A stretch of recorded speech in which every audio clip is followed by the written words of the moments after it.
All right, so today we are diving into something pretty interesting.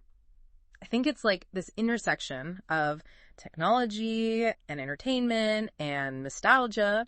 And to be honest, we've got a pretty wild mix of sources today. Everything from the latest Google gadgets, we're going to be talking about Plex servers, and even a little blast from the past. Yeah, nostalgia's a big one this time, for sure. Yeah, for sure. We've got that new Dragon Ball game trailer. Right. That has everybody talking. Yeah, it's interesting to see all these things sort of converging. You've given us a lot to unpack today, but I think it speaks to how these different elements, technology, entertainment, nostalgia, how they're all kind of intertwined in our digital lives. More so than ever before, I would say. It's not just about like individual products or services anymore. It's about how they all connect, right? Mm-hmm. They form this larger ecosystem that we're all navigating every single day. Yeah, absolutely. Speaking of connections, did you see that new trailer? I did see that, yeah. Dragon Ball. Sparkling Zero. I mean, talk about like stepping right back into those Saturday mornings watching Toonami after school. I know. The cel-shaded animation. Yeah. That iconic soundtrack, they absolutely nailed it. Like the 90s anime vibe. I think they knocked it out of the park. Yeah. Totally. It's a great example, I think, of like nostalgia marketing done right. Yeah. And what's really striking is how positive the response has been, especially like millennial gamers. Mm-hmm. They didn't just repurpose old assets, slap a new coat of paint on it and call it a day. It's clear that they really tapped into like a deep understanding of what resonated with that audience. Yeah. Not just visually, but like on an emotional level. There's an art to it, right? It's not enough to just slap a familiar logo on something and be like, hey, remember this. Like, it has to feel authentic. Otherwise, it just falls flat. Absolutely. It has to feel authentic. And it makes you think, this ties into like a bigger conversation about like digital autonomy. Okay. How much control we have over our experiences online and how companies are constantly trying to shape those experiences, right? Yeah, for sure. For better or for worse. For sure. Sometimes for worse, but. Which brings us perfectly to our next topic. Okay. Ditching those endless streaming subscriptions. Oh, yeah. And taking control with a Plex server. I'm curious about this, honestly. I get it. Because it feels like every month bleeding money. I am just hemorrhaging money on these streaming services. I know. It's unbelievable. It's gotten out of hand. I feel like it's gotten worse, even in the last couple of years. Oh, 100%. Yeah. 100%. So, yeah. But, so this digital trends article that we have. Right.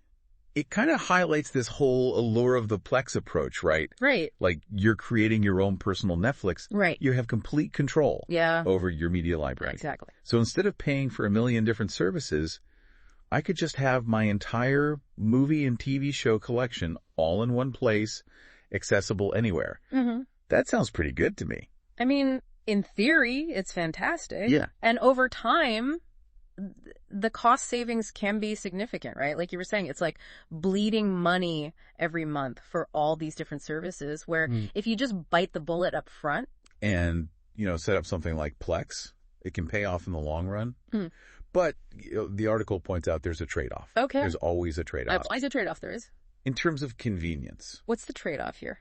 It's a bit more hands-on, right? Setting up a Plex server, it takes a little bit of technical know-how. It's kind of like building your own computer. Okay. Versus buying one off the shelf. I see. Okay. You got to choose your components, make sure everything plays nicely together. It can be a little bit daunting if you're not, a tech-savvy person.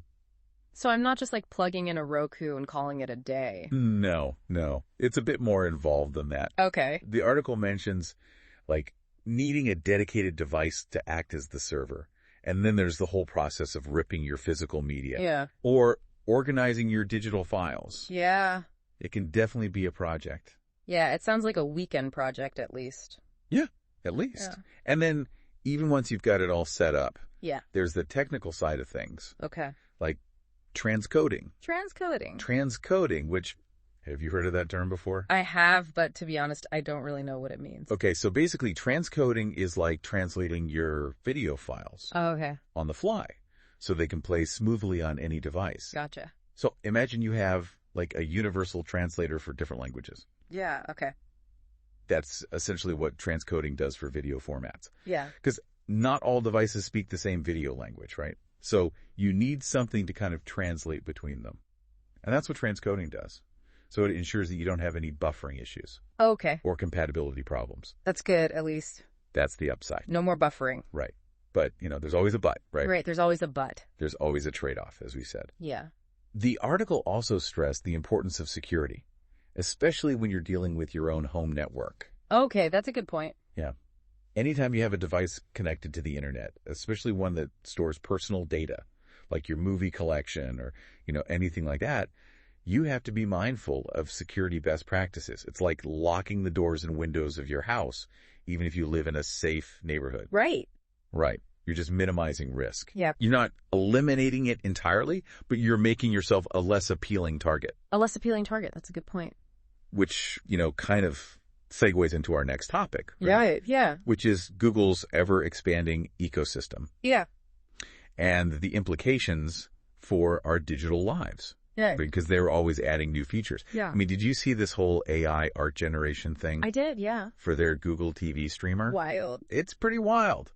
And then there's the enhanced AI overviews they're rolling out for movies and shows. It's like they're doubling down. Okay. On this AI assistant of theirs. Gemini, right. Gemini. Baking it into everything. Yeah, it seems like everything at this point. Pretty much. Yeah. I mean, according to that Android Authority piece you sent, they even redesigned the entire Gemini UI.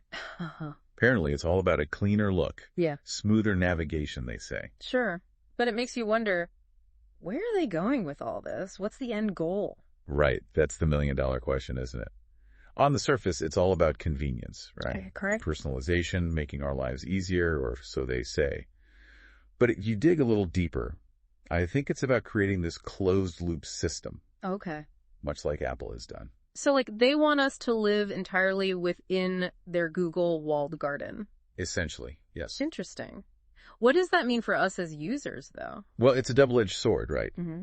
On the one hand, it could mean trading off a bit of digital autonomy for a more seamless experience. Google takes care of everything, from your entertainment to your smart home devices. Sure. All powered by their AI. Yeah. All operating within their ecosystem, right? Yeah. So it's convenient, it's integrated, but at what cost? Yeah. Right. That's the question. It is that classic trade-off, right? Like we were talking about with Plex, convenience versus control. And it sounds like, that's definitely at play here too with Google, but what happens when that control, when that's threatened by something like, malware? That article you sent about Necro, that was a little unsettling, I'm not going to lie. Yeah, it's a good reminder that for all the shiny new gadgets, for all the, personalized experiences and everything, there's a dark side. Always. A dark underbelly, Yeah. To the digital world. And Necro, this Android malware, it's pretty insidious. Yeah, it sounded seriously creepy. What makes it so different from other malware out there? So think of Necro as a Trojan horse, okay? It's not the actual threat itself. Yeah. It's more like a loader, like a delivery system that can sneak other malicious software onto your phone without you even realizing it. So it's like opening a door and all this other nasty stuff can just kind of waltz right in behind it. Exactly. It's like a back door. Okay, so if it's like a back door, what kind of nasty stuff are we talking about here? Well, once Necro's on your device, it can unleash, pretty much anything. Mm-hmm. Adware that, bombards you with annoying pop-ups. Right. Spyware that steals your personal information. It can even deliver ransomware that'll hold your files hostage. And what makes it even more concerning is how it spreads. Okay, so how does it spread? Well, the article mentions something called compromised SDKs. Are you familiar with what an SDK is? To be honest, I wasn't really sure until I read this article. Sure. So SDK stands for Software Development Kit. Okay. And it's essentially a set of tools and code that developers use to build apps.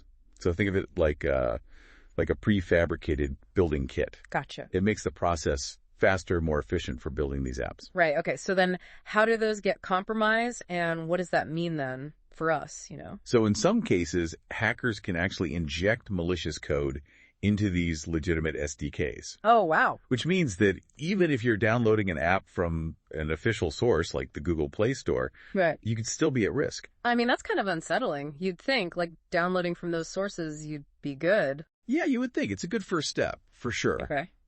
But unfortunately, like most things in the digital realm, no system is foolproof. Right. Right. And so there's always that risk. And, this article actually called out 2 apps specifically. Which ones were those?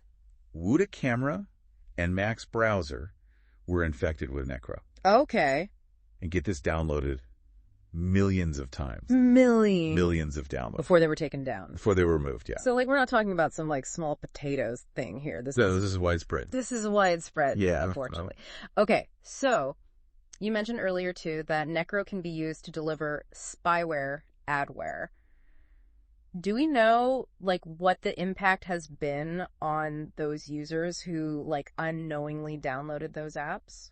The full extent? No, not really. No. I mean, it's difficult to gauge the full impact of something like this. Right. But we know the potential is there, and the consequences can be severe. Right. You know, we're talking identity theft, financial fraud, invasion of privacy. Yeah. These are all very real risks associated with this type of malware. So basically what you're saying is it's a good reminder that even apps that seem harmless can actually pose a threat. Like, you really do have to think twice. You do. Right. You really do.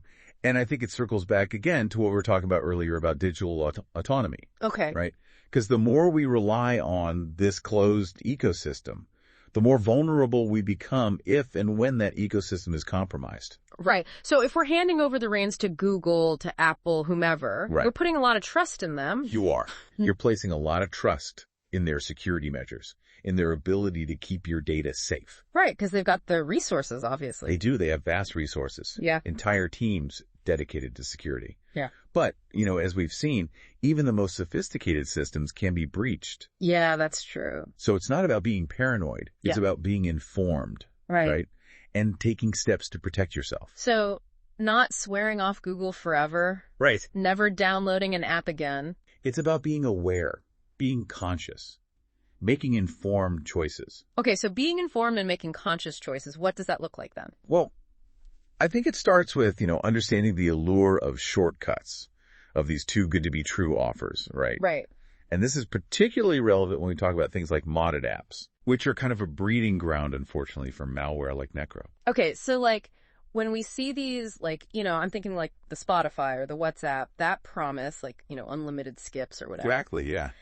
The premium features, unlocked. Yeah, they promise you the world. They sound great, but also kind of shady. They do. And you know why they sound so good? Why? Because they're playing on that same desire. Think back to our conversation about nostalgia marketing. Okay. Right? That longing for something more. Yeah. More features, more convenience, more access, but it comes at a cost. Yeah. If it sounds too good to be true, it probably is. It's like the oldest saying in the book, but... Right. But it's true. And in the digital world, unfortunately, that cost can be your privacy. Yeah. It can be your security. It can even be, you know, your financial well-being. Okay. So just to kind of like recap here, because we've covered a lot of ground. We have. We've got nostalgia marketing. Yes. We talked about Plex. Pros and cons. The pros and cons of taking control. Exactly. Yeah. Google's expanding ecosystem, which, you know, who knows what's going on there? Right. It's a lot to unpack. It's a lot. And then the very real threat of malware like Necro. I mean, that was kind of the, like, oh, that's a scary thought, right? It feels like a lot to process. It is. So where do we even begin? Yeah. How do we make sense of it all? Yeah. How do we make sense of all of this? It really does feel like a digital maze sometimes. Yeah. You know, we've got these big companies and they're like battling for our attention, shiny new gadgets, promises of making our lives easier, and then, you know, lurking in the shadows, these digital threats that, you know, honestly, most of us don't even really think about until it's too late. So for the everyday person who's just trying to like watch their favorite shows, stay connected, you know, maybe relive a little childhood nostalgia playing this new Dragon Ball game. Right. What's the key takeaway from all this? I think you're right. It is about balance. You know, we can appreciate the convenience, the entertainment, all the things that technology has to offer, but we don't have to blindly embrace every single new development. We don't have to give up control of our digital lives entirely. It's about being informed, being aware, and then making choices. Right. But how do we do that? How do we even become like more discerning digital citizens, especially when it just feels like everything is coming at us a mile a minute? Well, I think it starts with awareness. Okay. Paying attention. You don't have to, you know, read every single article, but, you know, even just skimming headlines, listening to podcasts like this one. Right. That are digging a little deeper. Right. The more you understand how these systems work, the better equipped you are to use them, you know, safely and effectively. Knowledge is power. Right. Yeah. Like we always hear that. But it's not even just about knowing the threats, right? It's about understanding, like, the trade-offs we're making. Like, even when we're talking about Plex. Yeah, It's exactly. that you're trading convenience, Yeah, there's a trade-off there. but you're getting more control. More control. Or with Google, Right. maybe you're trading a bit of privacy, Right. but you're getting this, like, seamless experience. It's all about what's important to you. Okay, so there's no right or wrong answer, really. I don't think so, no. Yeah. It depends on your values. You know, if you value privacy above all else, maybe a closed ecosystem isn't the best fit for you. But if convenience and integration are your top priorities, then yeah, it might be a trade-off you're willing to make. So it's like choosing your own adventure, but in the digital world. Exactly. You get to decide. And speaking of choices, we talked about those too good to be true apps. What's the best way to, like, avoid falling into that trap? Honestly, I mean, it sounds so simple, but if it sounds too good to be true, it probably is. You know, stick to the official app stores whenever possible and be wary, very wary of downloading anything from, like, third-party websites, especially if it's promising you, you know, unlocked features or free access to something that you'd normally have to pay for. So no more chasing after that free lunch. It's tempting, I know. But yeah, I would say be very cautious. Okay, be cautious because it probably comes with a hidden cost. Exactly. Exactly. Whether it's, you know, your data being collected and sold or, you know, your device becoming a haven for malware, it's just not worth the risk. Sure. So as we wrap up this deep dive into, well, technology, entertainment, nostalgia, digital autonomy, I mean, we covered it all. What's, like, the one thing you want our listeners to, like, really take away from this conversation? You know, you have agency. Okay. You're not just along for the ride, right? Right. You get to decide. You have the power to choose which technologies you let into your life, which companies you trust, how you want to shape your online experience. That's what digital autonomy is all about. So taking back control of that digital garden we were talking about. Exactly. Cultivating an online experience that, you know, truly aligns with your values, your needs. It's not a one-time thing, though. It's an ongoing process. Yeah. It takes a little effort, a little awareness, a little bit of asking questions, you know? It's a journey. Exactly. Awesome. It's about making those choices every single day. Well, until next time, then, keep asking those questions, keep digging a little deeper, and keep cultivating that digital garden of yours. Thanks for joining us on this deep dive.